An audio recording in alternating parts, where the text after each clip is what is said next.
Alright, it's another episode of Write Once, Read Many, this time covering chapter 21.3. I'm gonna get the link out there. I don't have audio for myself to hear the music at the moment, so I turned it a little lower than I normally would, because I don't know how much I have to talk over it or anything.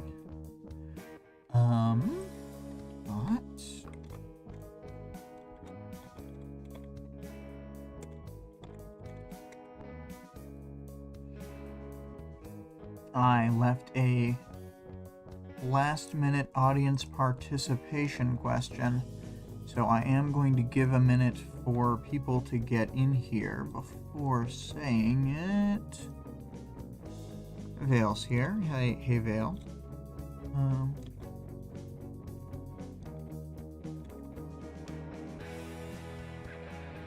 Just giving a bit of time for the art to play out, you know.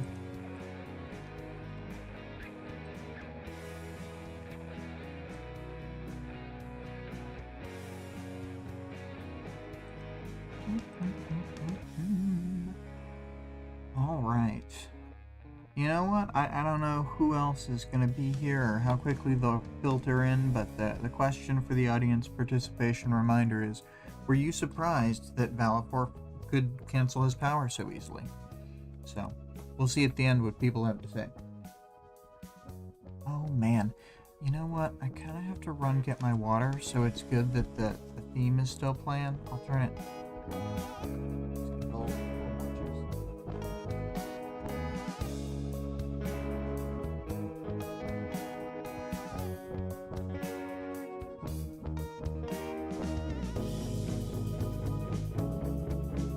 Right.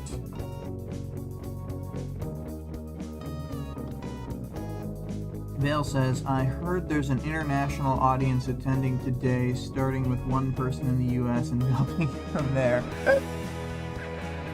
Sure, yeah, international. I like intranational. I don't know that I have any fans outside of the US aside from when Scarlett shows up for 5 seconds.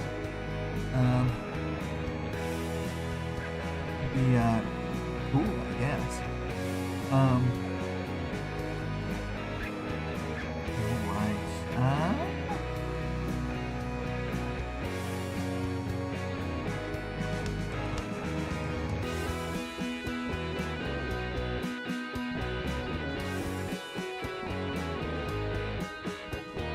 I would say a pretty obvious theme for this chapter is thinking about the future.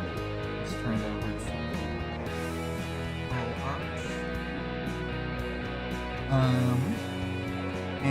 to Vale says Vic really does makes amazing art. Yeah. This is that super gruesome moment, but kind of from the perspective of Valifor looking up. And you know what? It's one of those things where it's like, I know that she does a thing that is, quite violent, but it is Valifor, so it's hard for me to, Anyway, we'll talk about it when we get there. Looks like our song is over, so we'll give that a good minimize for now. But yeah, Taylor spends the whole chapter thinking of the future and what will become of her comrades.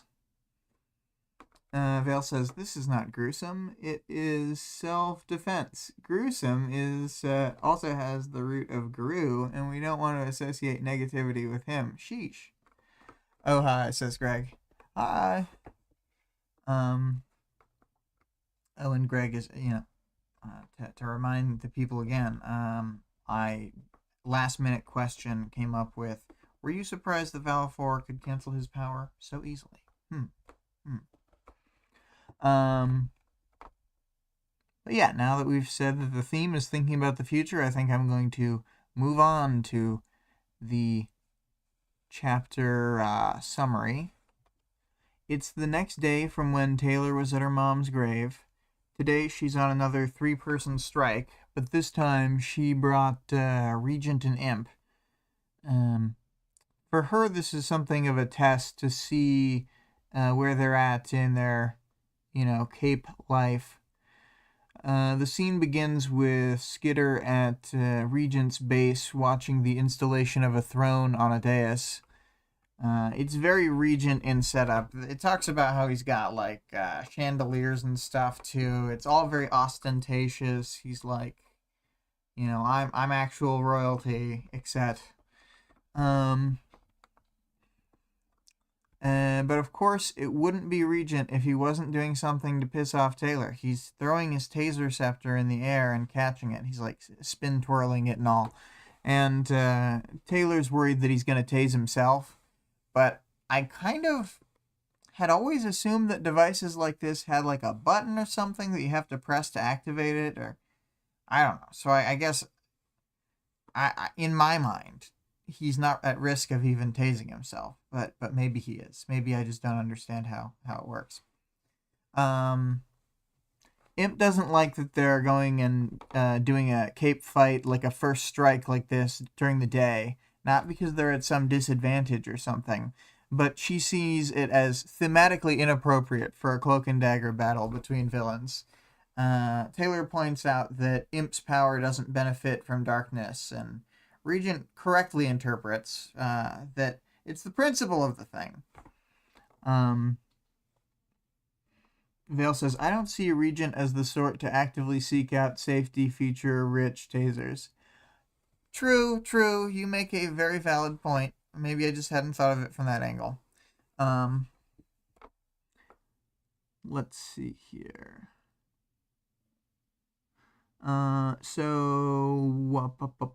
yeah, I forgot to mention Atlas is tagging along with them, which will become relevant once the actual fight starts later. So Taylor tells them some classic Skitter wisdom. To keep your enemies guessing, always do your best to do whatever they aren't expecting you to do. Regent thinks that's too hard, but Skitter tells him that's why other capes haven't been able to take over a city, because it is a lot of work. Regent is like, I can just delegate stuff like my dad did. So he brings up his dad, by the way. It's not Taylor coming at him with his dad stuff out of nowhere. And this is when Taylor does have a daydream of a bad outcome of Regent more or less growing up to be just as bad as Heartbreaker. All the details are slightly different because they have like differences in powers and style and whatever. But he's still controlling and abusing people. And Taylor can't figure out exactly why this bothers her, but I think from a reader perspective, it's pretty clear that she finds the control aspect of Regent's power to be like abhorrent on a gut level, and it's like one of those things that she doesn't even need to think about it to like know she's afraid about, like, of it happening to her, and yet she has justified doing it to other people. So it's this thing that she doesn't want to think about, that she hates, and that she hates about herself.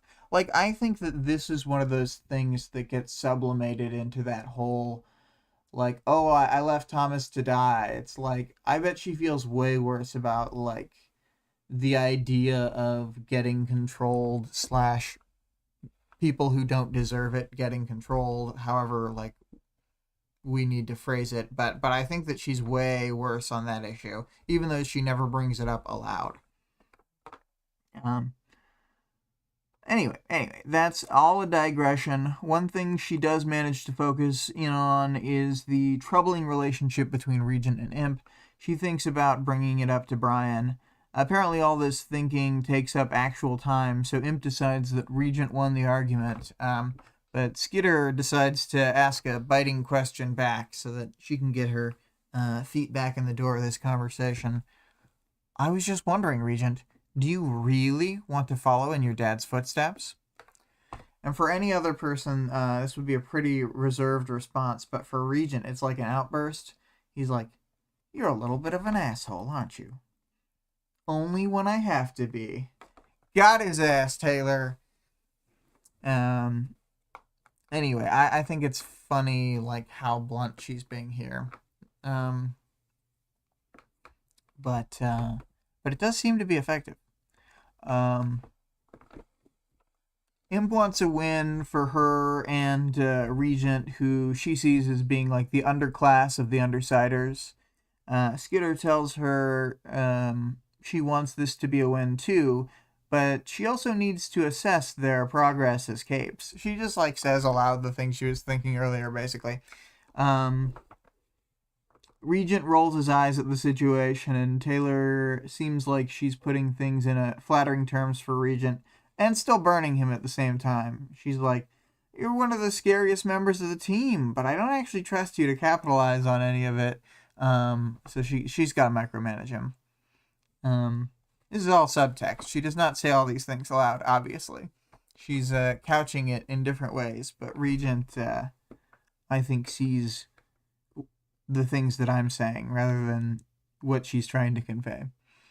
So there's some more back and forth between Regent and Skitter until he stops conversing and starts spin-tossing his taser scepter again to get a dig in at Taylor. She tries to, like, not reprimand him for it because she doesn't want to, like, dignify it by giving it a rise, I think. But she is worried about their rep if he actually does knock himself out with the taser and then get caught on camera shocking himself like a fool.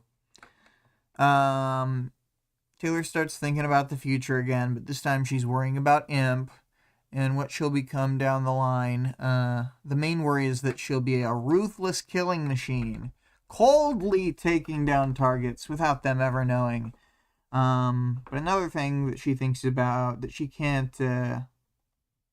Another thing she thinks about is how she can't get caught up thinking that the world's going to end, because she needs to keep operating like there will be a future for them. And now that she's got these bad futures in mind for each of them, she thinks about how it's not only possible, but likely that these visions she has of them come to pass. So Taylor's spending this whole chapter trying to push them in the right direction before they're too far down any bad paths, etc. Get repetitive with my language, but sometimes I don't know what else to say.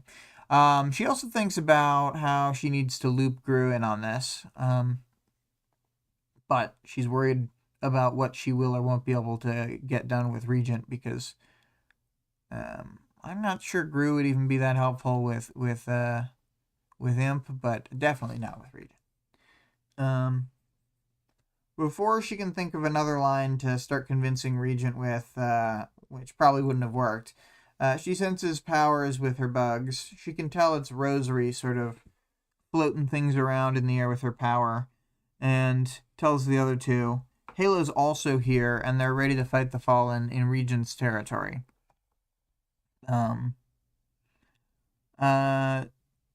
And so Regent saying that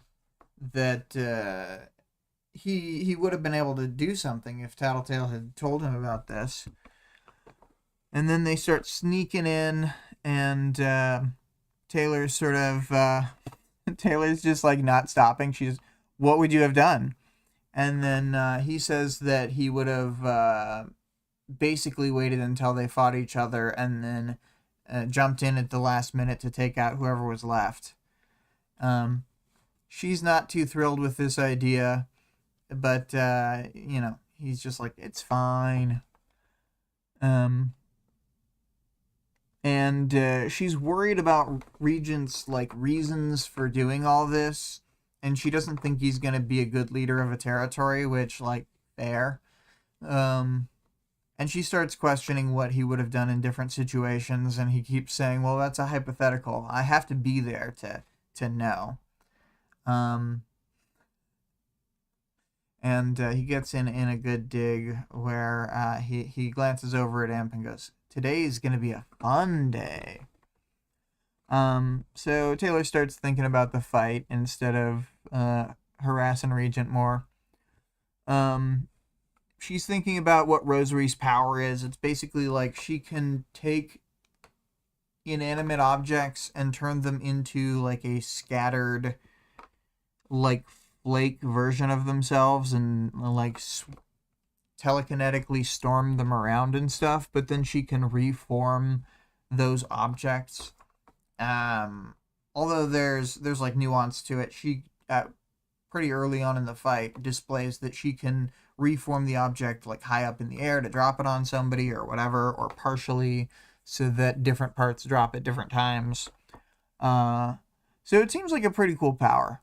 But, you know, she's about to be fighting Skitter. What are you going to do?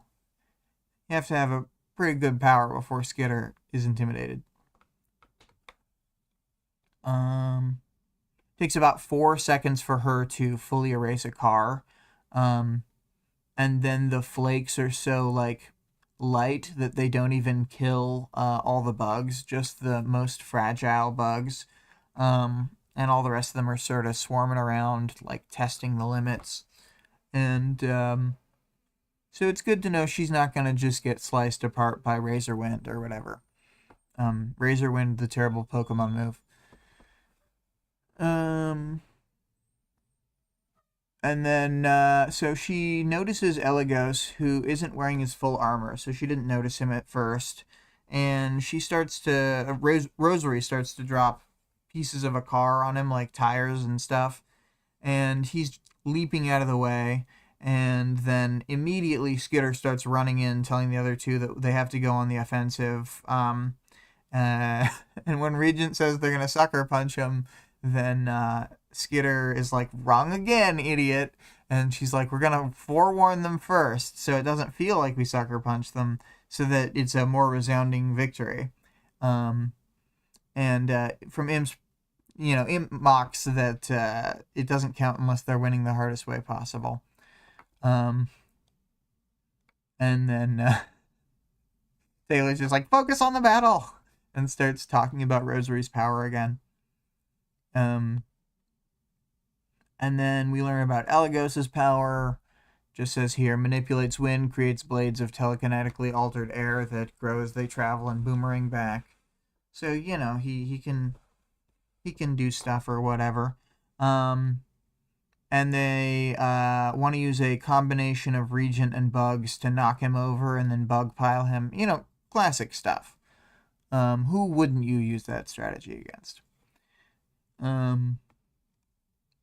And then we learn Halo's power kind of has like a special object that's like a much less deadly version of Sundancer's Sun. It's like it can act as a force field or shoot lasers or be like a cutting edge. So it's like got versatility and kind of a strange power. But, you know, we've seen objects like this at various times, like Miss Militia's gun. It's got various aspects to it, but it's kind of the core focus of the power. Let's see here. So Rosary is, dropping stuff at Elagos. Regent's gonna knock over Halo first, and then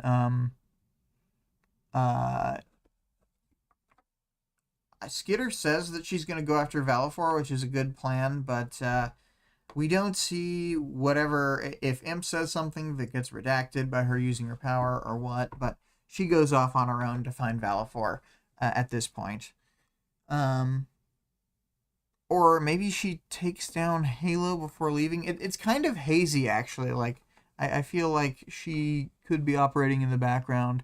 The way that she is, like, shown in chapters sometimes, she kind of, like, does stuff off screen that, like, it's not a plot hole. It just, like, it's hard to follow all the exact moments because of the fact that her power is a thing. Anyway, so, Atlas is there, and she has this whole plan. She lifts up she lifts up Elagos with this series of pulleys and what have you, at the same time that she's using her whole swarm on both Elagos and Rosary. She's not just attacking one party. She's fighting everyone at once. She's like, I love free-for-alls because I love fighting everyone.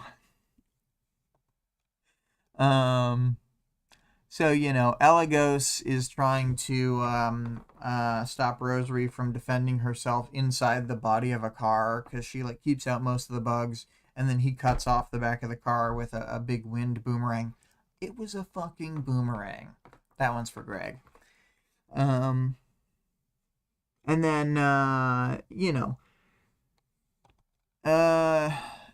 Taylor sets up something she's going to do in just a minute. She tells Regent she's going to ask him a question while she has her arms folded, and she wants him to lie. They mock her a bit, but they end up going along with her in a second.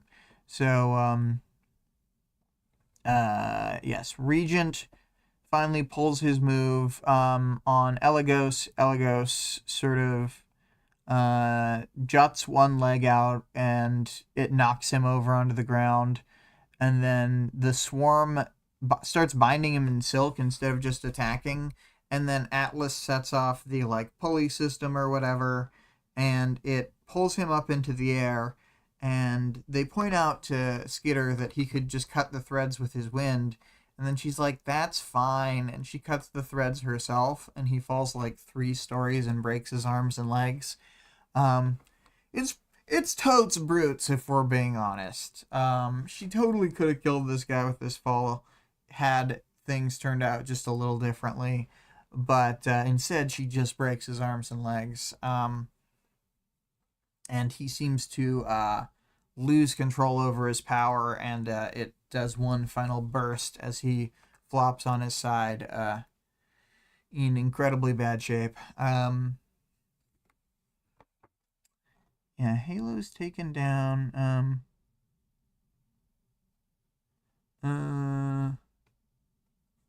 Oops, I skipped past it. So Halo's a dude. I had forgotten even because Halo's such a minor factor. And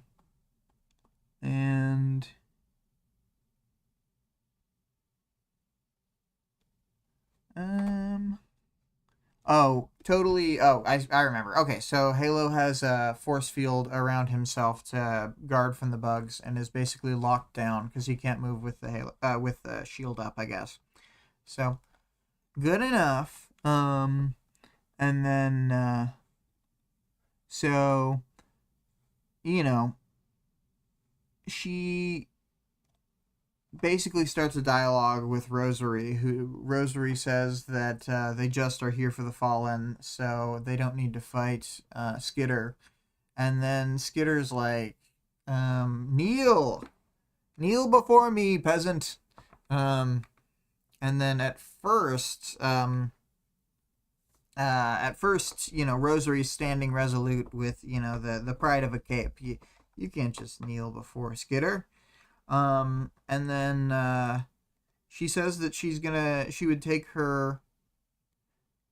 She basically says that she has to pay respect, and then she's going to give over the 2 Fallen. Rosary threatens that she could drop a car on her head. Then Skitter says she'd take her down, no problem, just like Elagos.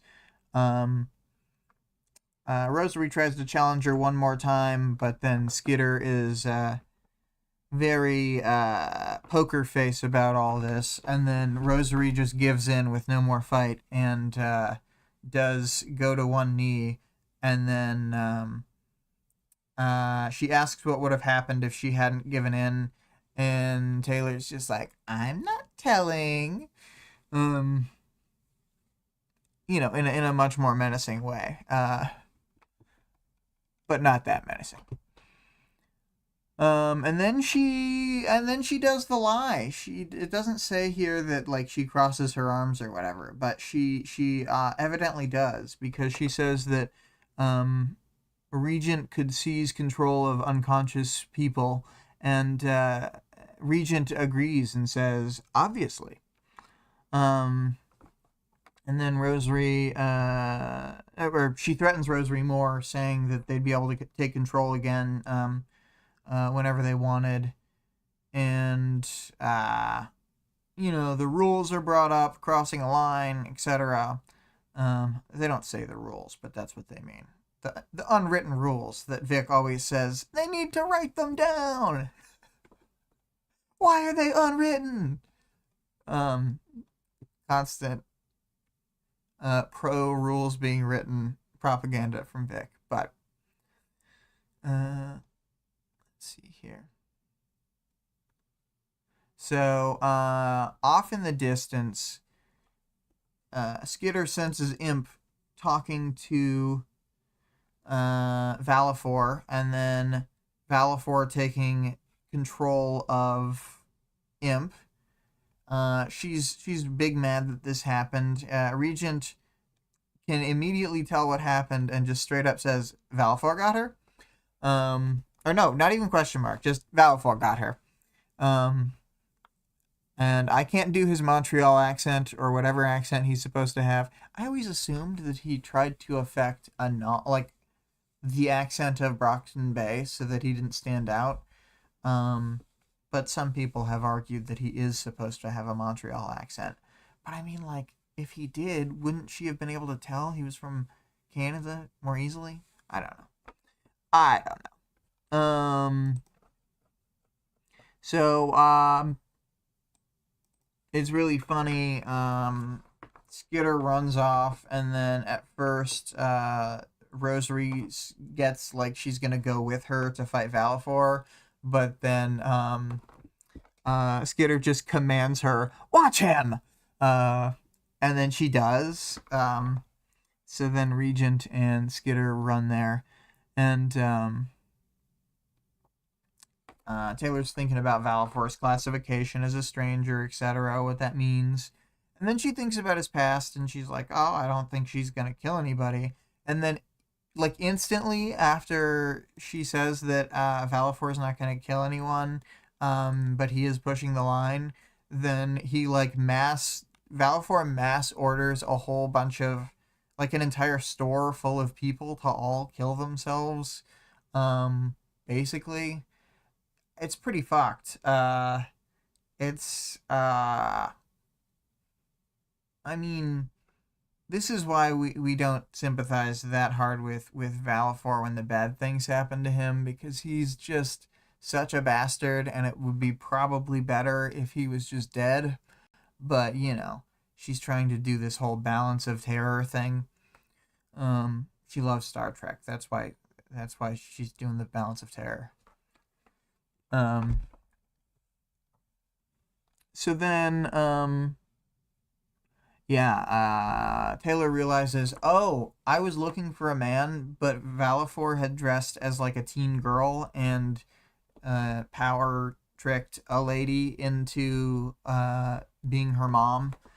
And then, the last thing that Valifor does is make them all forget that the orders were given, which probably he does all the time. So then Valifor orders Imp to kill her teammates, and if she if she's done trying at any point, then to kill herself. And again, like, pretty hardcore, like, ruthless stuff. So it's definitely like a immediately trying to kill type situation. And then, Skitter's all worried, like, oh no, what if Valifor's powers don't end after death? Like, because a lot of powers don't.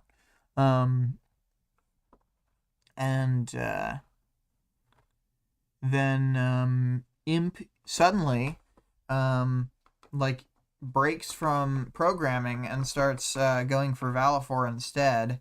At this point, he just yells to everyone listening to kill themselves. And so it's clear here that he has some degree of awareness that, like, he doesn't fully need eye contact to use his power on people. Or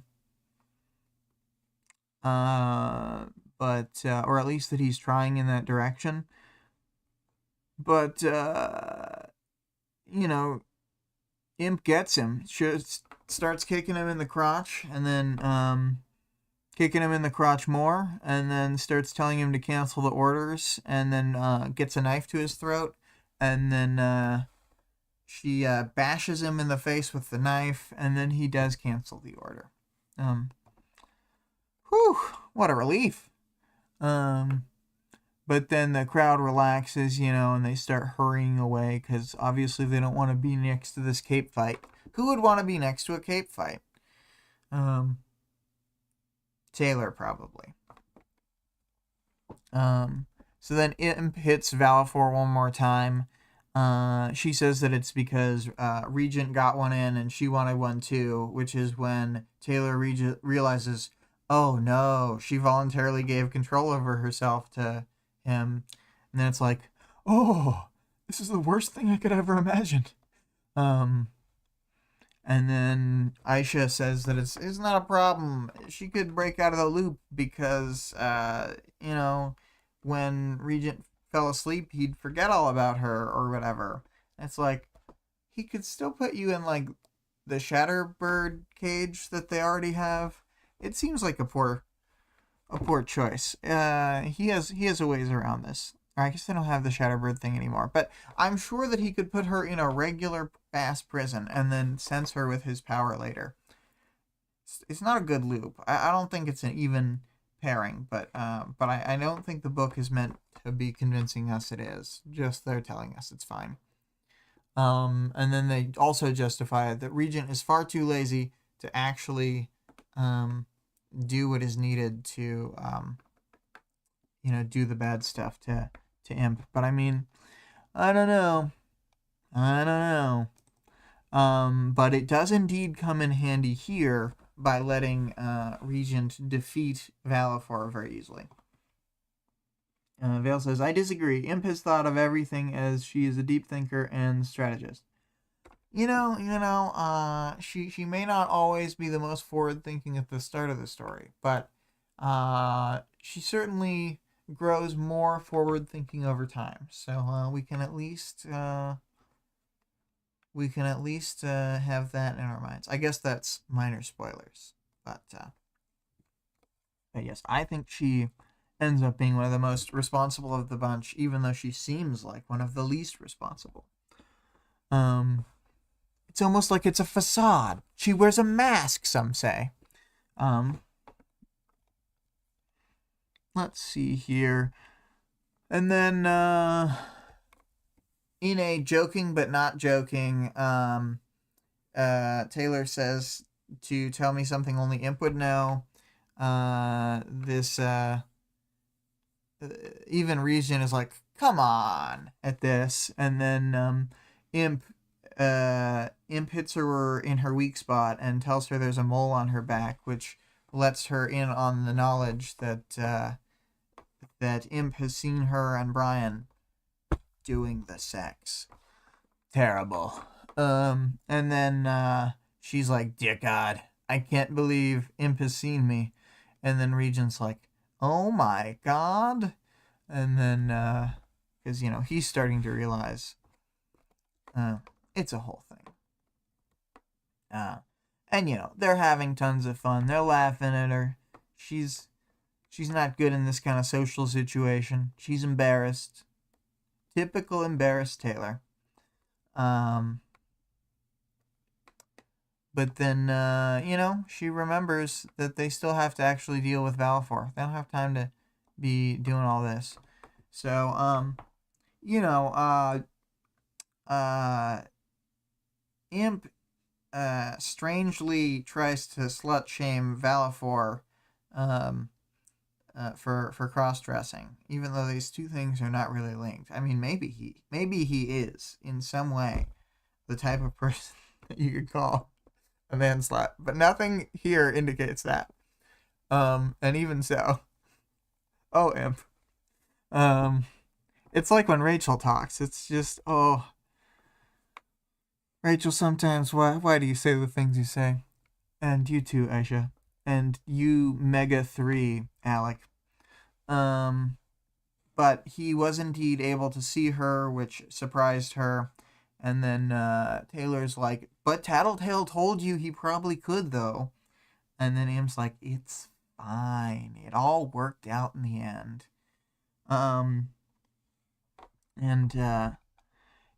They won, but they need to have a solution to this whole Valifor problem.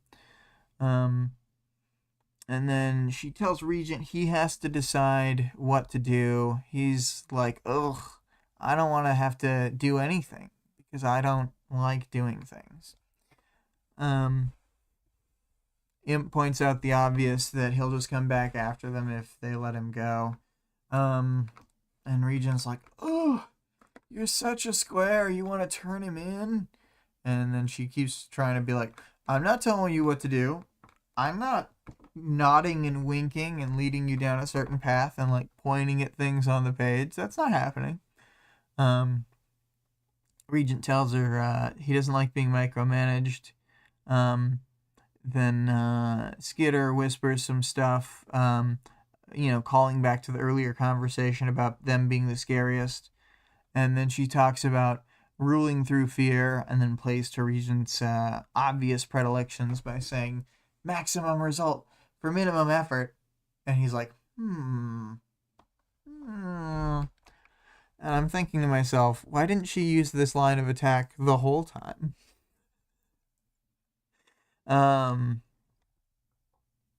She kept talking to him like he was her, and she was trying to reason with herself instead of trying to reason with him. But at least in this chapter, she learns how to manipulate Regent. But then, she's whispering to him the whole plan. She's like, I know I wasn't going to tell you what to do, but here's exactly what we need to do. And she's telling them how they got to keep the enemies thinking, something different than what is the truth. Scare them with some misinformation about the way the powers work, but make sure they don't get a kill order on themselves.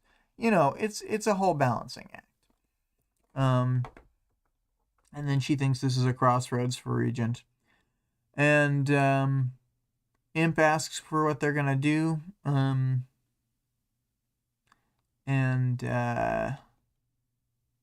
Basically, Taylor walks them through it again, not waiting for Regent to actually take the initiative like she had been wanting to. And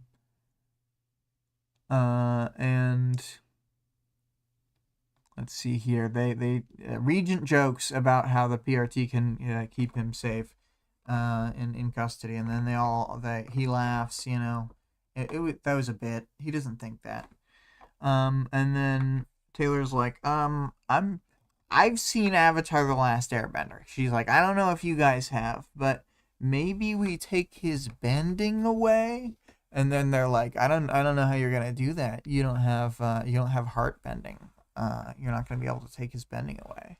And then she's like, well, I mean, I don't have heart bending, but I do have extraordinary violence. And then they're like, tell me more about this extraordinary violence. And even Regent is off-put by what he kind of senses she's about to do. Taylor says, I'm done with holding back. No mercy. And then Regent's like, right. And then Imp has the knife in his mouth, so he can't issue orders, which is important. And he's flipping out because she's doing the bad thing to him. She's pouring bugs into his eyes, as seen here. And they use the centipedes and stuff to pry things open, and then puts the maggots inside. She thinks to herself what she's doing, but she doesn't describe to the other two yet. She'll save that for a minute when she wants to sort of gross them out in conversation. Greg says, bugs in his eyes in self-defense. Exactly. And then right when it's starting, he tries to shift out of position and shout orders, but Imp gets him because he wastes time yelling no. He should have yelled stop first, but he only gets stow out. I mean, he could have been saying anything like storage, so I don't have to take an order that I might not know the end of. And then Imp shifted position, she gets him, and then Imp is disgusted by the bugs. And then Taylor assures her that none of them got on Imp. And just the whole way this is described is like super gross and off-putting. And then after she does the thing to him, she lets him up and he can't see anything. And he's got all this like vitreous fluid leaking down his face. And Skitter's like, remember what Bakuda taught us? And then Event Regent's like, what the fuck? What Bakuda taught us? What are you saying? And then she's like, you gotta have some certainties and some uncertainties for maximum fear. And then she explains to them that they can't tell the Haven Capes how this happened, and that it will be even more of a disgusting mystery when he gets medical attention. And they find the maggots packed in his eyes. And so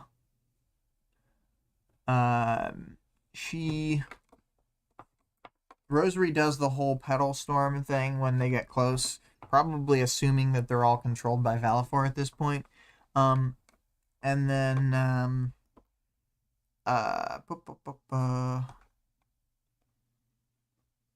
Skitter kind of makes it clear that Valifor no longer has powers by shoving him forward, and he falls to the ground. He looks up at her and then doesn't control Rosary, and then Rosary says a line that I think is fine, but Taylor's all like, what? I'll just read this section. I was expecting Medusa's head, Rosary said when Valifor hung his head again. And then she's like, what? I could remember the myth, but what? And then she doesn't ask about it. But it's like really obvious what Rosary meant. That she thought that Taylor was literally going to kill Valifor and metaphorically going to take his head off his body, possibly literally. And then she realizes, oh dear God, you blinded him. And then, Skitter's trying to play it cool. She nods. She doesn't say anything, because cool guys don't look at explosions. And then she's like, permanently? And then she finally speaks, because she's like, I don't know how to nod to indicate this. She's like, well, they might be able to save his eyes if they give him antibiotics. And then they hand over the she's telling them also that she's handing over the villains, etc. And then she tells them that next time they come to Brockton Bay, they need to ask permission before they come in. And then they go, or we'll have a fight. And then she goes, expect consequences. And then tries to use Valifor's eyes as an example of the consequences. And then she walks away with the other two, and at first Regent's about to ask something. And then Skitter gets them to stay quiet until they leave the vicinity of the heroes, etc. And then he's asking, what the hell? What was all that? And then she's like, well, I didn't want to give away what I had done, because now that they're like trying to figure out how I even did that, it's like an awful nightmare. They'll think of worse things than even the thing that I did. Which she does explicate to them at this point, that she used the centipedes. It's funny. That's the exact question they'll be asking. In case you're wondering, I'm not. And then she goes on to say, even after the I'm not, like classic funny Wildbow dialogue, where like, it's not that all the characters are trying to be funny. At this point, it's funny how like weird and off-putting Taylor is. And then she's just trying to make sure Regent's getting the point. And she is a bit she's just like, I guess this is gonna be as good as it gets. But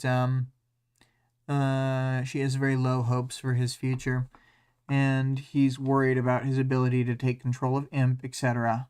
It ends with her thinking about needing to talk to Gru about this. So, you know. Final chapter thoughts.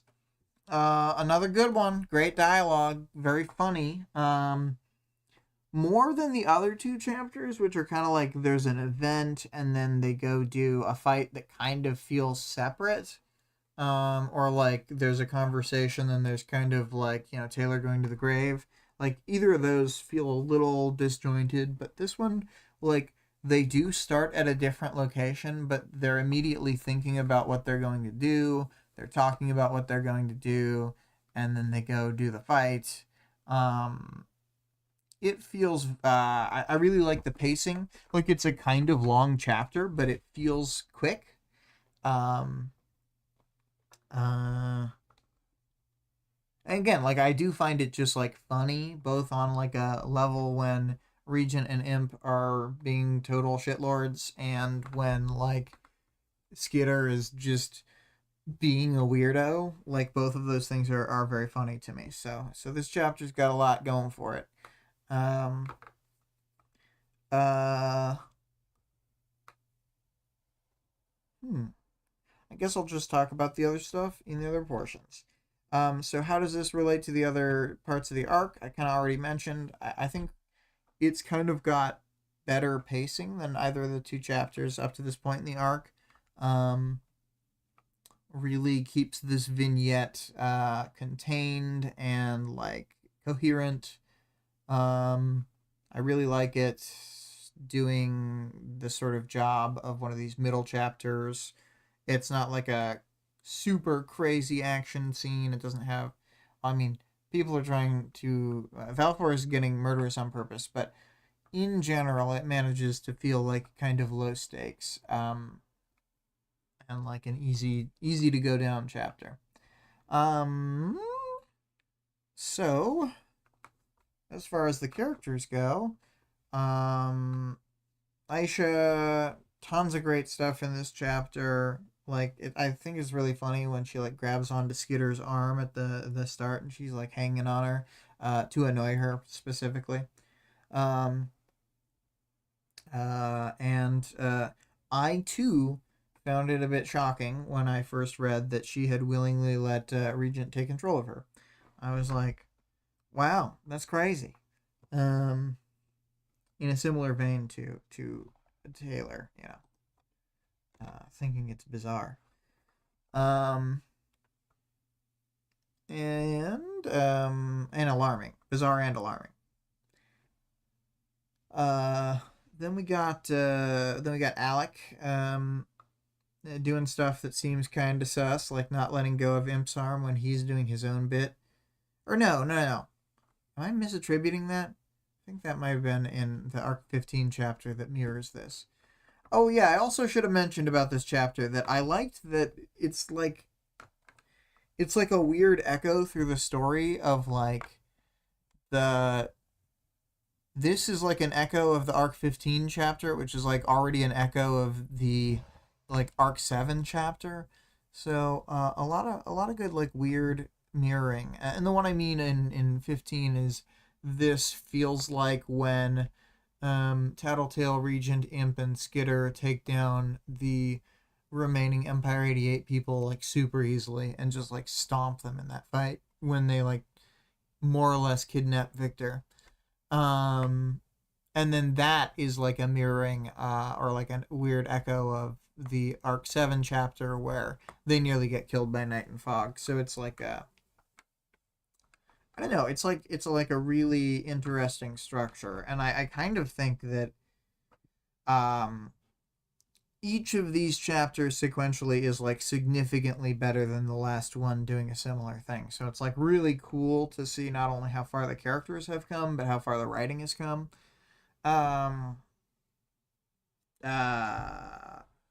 So anyway, misattributing that whole arm thing, I think, to a different chapter. But the other thing about Alec, very resistant to listening to what Skitter has to say until the end when she's just like actually properly speaking his language for once. And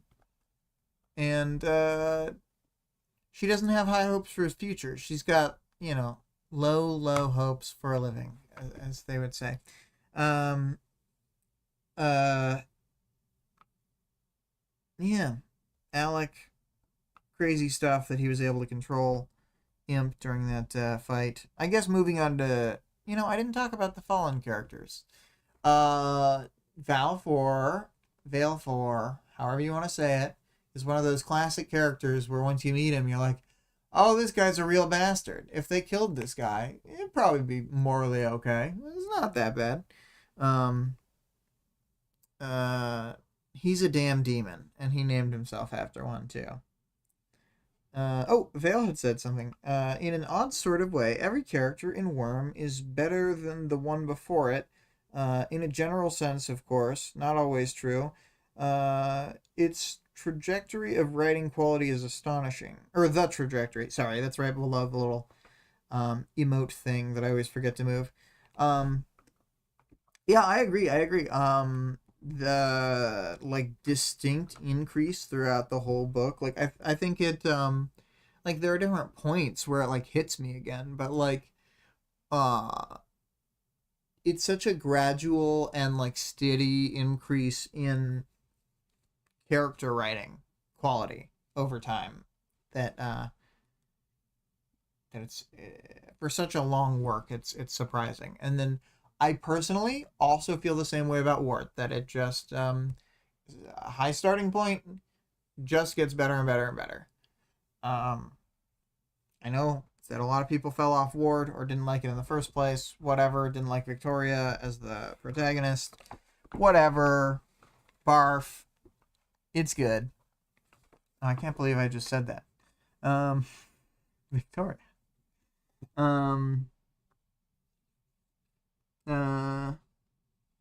Vale says, yeah, when I go out back to chapter 1.1, it is shocking in a way. And I love Ward completely. Anyone who doesn't is dumb. Ha! We got him, Vale. We called him dumb.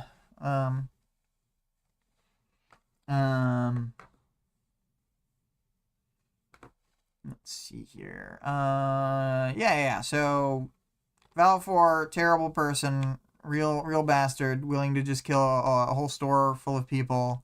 And just anyone in earshot, really, I guess. Everyone he could verbally reach. And then when the bad thing happens to him, I'm like, do I care that much? I almost, okay, so a couple questions that I almost demoed. I thought to myself, and we feel free to answer these questions in the chat or whatever. But I thought to myself, first, does Valefor, or do you think Taylor crosses the line with what she does to Valefor? And I was just like, I don't know. I think that's such a vanilla question for this chapter, and I completely don't think she crosses the line, so I'm sure some people do, but that's not what I want to discuss. I'm sure that'll get discussed everywhere. And then another one that I think is actually still more interesting, but I was like, it's a little wishy-washy for a question, but it's do you think the two the two Haven Capes, Rosary and Halo, could have defeated Elagos and Valefor? And my answer is kind of no. I just don't think that they would have been able to counter Valefor, and I think that they were pretty foolish to undertake this with those two specific ones, unless their goal was to just capture Elagos, which I think they could have done that. I think they could have defeated Elagos and retreated immediately, and that could have been a win for the day. But if they went after Valefor, I think they would have completely hosed. But those were prototype questions, and I kept saying, no, I don't like this. This is not good enough, and that's when I ended up on the one I did. But Elagos, his character is that he has no character. He is defeated in battle so quickly we see nothing about him. The same with Halo. Halo does not get stomped nearly as hard, but puts up a defensive shield and is effectively locked down for the entire battle.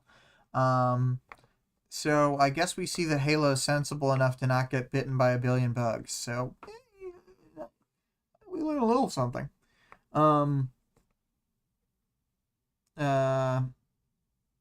I guess we learn about Elagos that he's so evil that he loves boomerangs.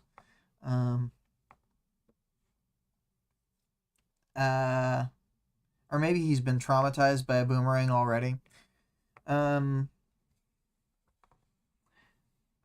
Rosary we do kind of learn about. I think Rosary is in like an interesting character because at first it seems like she totally would never give in to Taylor or whatever, but she ends up doing what I think, in my mind, is so sensible and just being like, okay, I give up, Taylor. I'm going to let you do your thing. And she doesn't get herself continued bit by bugs. Or like knocked about the battlefield, mortally wounded. You know, it's she just de-escalated the situation, and it was very smart. And not a lot of capes have that capability. So interesting character, Rosary. We will never see her again. She is a one chapter character, I believe. But kind of a cool showing. And then the final character is, of course, Taylor. Taylor wistfully thinking about the future, trying to do her best to stop these boulders from rolling over too many people at the bottom of the hill, pushing the boulders to the sides, you know. The metaphor is the teammates. The boulders are Imp and Imp and Regent. Obviously. Yes, but we'll talk more about Taylor's wistfulness in the upcoming chapters. Now on to the powers bit. I did take a little quote here. It was, if Tattletale erased all records of Imp, if we employed measures to restrict people from tracking her on video cameras and the like, what might Imp become? I thought it was again, an interesting like thought of the future, and like she doesn't even consider that Imp's power might like have new vectors over time, because like medium spoiler, Imp's power like slightly develops later so that it degrades camera footage that she was on. So it's like they can see her in the moment or whatever, but the footage of her won't like work as file footage anymore after however long. So that it's something that Taylor doesn't even consider. Because if you think too hard about Imp's power, you'll forget it. Anyway. And then other world building. I guess we get to see that the Fallen, despite people continually saying, oh, the Fallen, they're not that much of a threat. Every time we will see them, they are like weird, crazed murderers. So like, I don't know what the fuck anybody's talking about. I think that they just convince themselves that perpetually, so they don't have to go in and deal with them. But god damn, I hate the Fallen. Who wouldn't? Other Fallen, I guess. Finally, on to the vaunted audience participation question. Were you surprised that Valifor could cancel his power so easily? And let's see, the people have answered. Halloween says, not seems fairly in line with master powers, same as Taylor being able to drop bugs or Alec being able to drop his power or whatever. Vale says, it never crossed my mind to think it was surprising. The thing that was most interesting, and probably surprising, but in a more, oh, that's how things can work sort of way, was how his power was circumvented by another power in a really cool way. I agree, Vale. I thought it was pretty interesting that Regent's power overrided it, but as he points out often, his power does not interact with the brain, or with the thinking part of the brain, the gray matter. He interacts with the muscles in a way that can override what the thinking brain is trying to do, as we saw from Sophia's perspective. So he almost has like the perfect counter to this power. It's kind of crazy. Halloween says in Alec voice, "My master power can beat your master power." Valifor might be better at serving cunt than Alec. Oh man. But Alec's master power wins the rock paper scissors. So who's really victorious here? I'm gonna give some reacts to that. I'm laughing and giving the worm emoji, of course.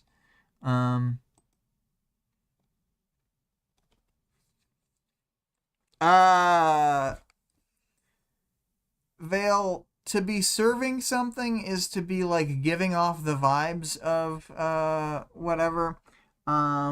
So like, let's say that you are wearing a 90s outfit and a young person is near you. They might say that you're serving, and I'm gonna sound old because I'm old and I'm not a young person who uses this slang, only ironically when I think it's funny.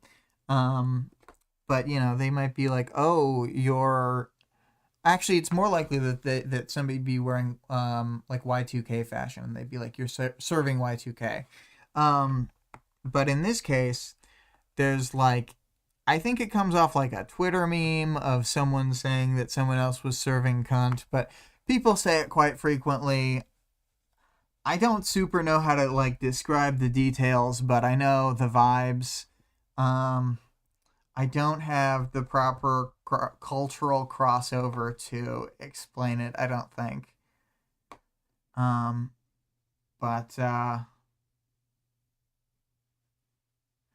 Vale says serving Y2K like dressing to cause bank failure. Got it. See, yep. This is the memes. I can only assume you're joking, but you could be serious.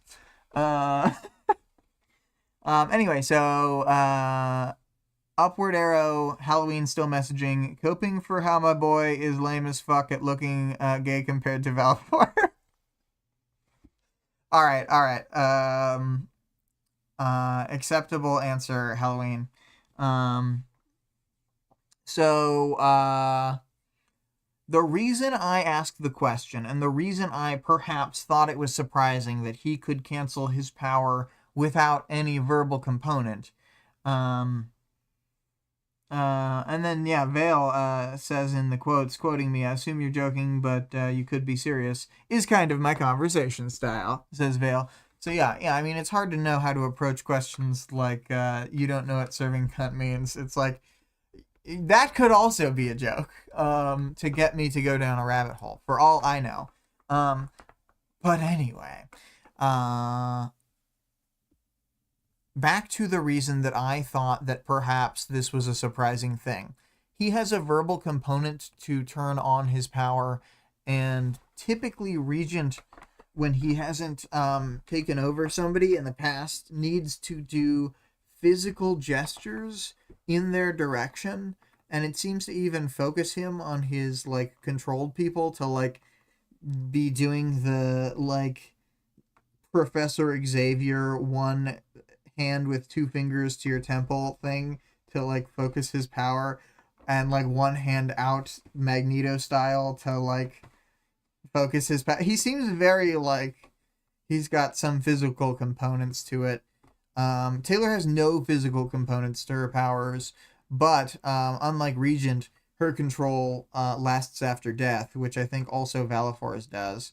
So part of why I was confused, just very briefly when I first read it, is because he didn't need to look his victims in the eye, so there was no visual component. He didn't need to have a verbal component. It was like all mental. So I was like, huh. And like I was thinking like, could he drop some commands but not all commands? Could he like do a fake drop? Maybe he panicked and did the full drop even though he could do the fake drop. Was he just in desperation when he called out to try and have everyone kill themselves with the non-visual component orders? I have so many questions, but I guess fear of the unknown is greater than fear of the known. We have certainties that his power is bad and uncertainties of how bad his power is. Yeah.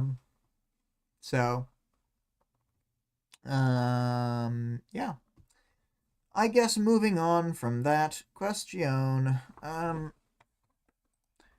So as always, hard time thinking up a good question for the next chapter, so I'll take a minute to think.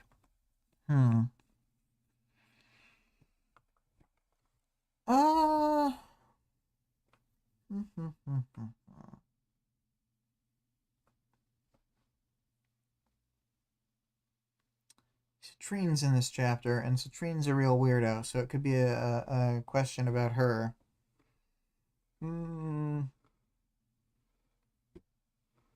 Taylor kind of breaks up with Gru in the next chapter without even telling him, so I think I'm going to ask about that. Let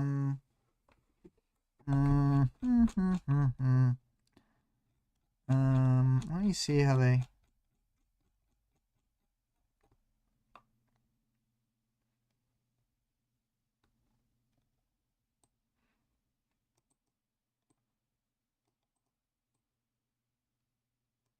Oh, I guess she does tell him more.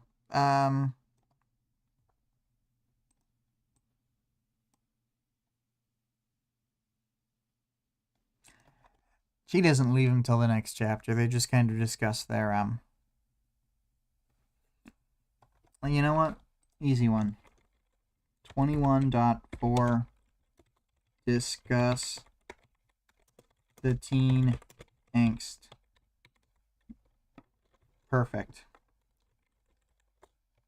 I'm sure not everyone will love this question, but I love this question. I'm glad that I was able to find that and that there wasn't infinity dead air. But now it's time for the old end of stream. Starting the music out light so I can talk over it. Again, I can't hear how loud it is, as probably no one heard at the beginning of the stream. Because this is a longer outro theme, I do not need to speed it along. I can really languish in the time that we have here. Greg says cheers, a great goodbye as always. I wanted to compliment the art again. Is a really good. We get to see the three of them, and I would rather, sometimes to see like the characters. It's kind of nice that we don't see the gross eyeballs or whatever. And then let's see here. The music used in this episode and will be used for the next several arcs is Imago by ScarlettXOX. You can find her Twitch at twitch.tv/Scarlett_Rogue. Our Discord server can be found in the stream description as well as the channel description. The author of the work being discussed can be supported on Patreon at patreon.com/Wildbow. The full text of the work is available for free online at parahumans.wordpress.com. There's also a fan-made audiobook of the entire work at audioworm.rain-online.org. And, there is another completed audiobook of it. Let me see what it is called. I just want to shout them out because I keep forgetting to add them into the description, and I probably should. They're good too. Worm, an unabridged production. It's completely done, and then also in conjunction with the person who created the first Worm audiobook, Rain, he is involved in the Worm, the full cast audiobook project through Migration Broadcasting, and that is every character gets their own voice actor, etc., etc. They're only through Arc 4. I want to like it more than I like it. I know that's not a ringing endorsement, but I think most people are going to be pretty into it, so I think that it's worth checking out if you think you might like it. Anyway, I am just going to let the rest of the song play out. No more vamping. Everybody have a good time till the next stream. Bye!